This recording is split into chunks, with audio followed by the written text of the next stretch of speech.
Nananawagan ang Philippine Constitution Association of PhilConsa sa Korte Suprema na pag-aralang mabuti o pag-aralang muli ang desisyon kaugnay ng impeachment case laban kay Vice President Sara Duterte. Ayon sa tagapanguna ng samahan na si Farmer Chief Justice Renato Puno, magpapawalang saysay sa impeachment na eksklusibong kapangyarihan ng Kamara ang mga bagong patakarang isinulat ng Korte Suprema. Paliwanag ng PhilConsa, kailangan ng matindi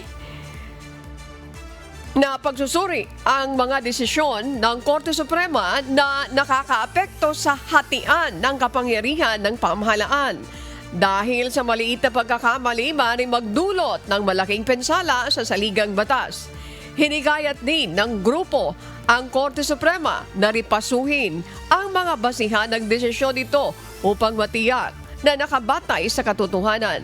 Dagdag pa ng PhilConsa, nababahala rin ito sa paglalagay ng mga bagong panuntunan na kailangan umanong sundin ng Kamara para sa pag-uumpisa ng impeachment complaint.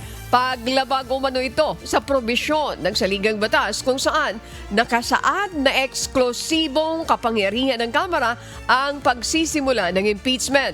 Malinaw na hindi maaaring gumawa ng mga patakaran ang Korte Suprema para sa Kongreso sa parehong paraan. Hindi rin maaaring magtakda ng mga patakaran ang Kongreso na susundin ng Korte Suprema sa pagdidesisyon ng kaso.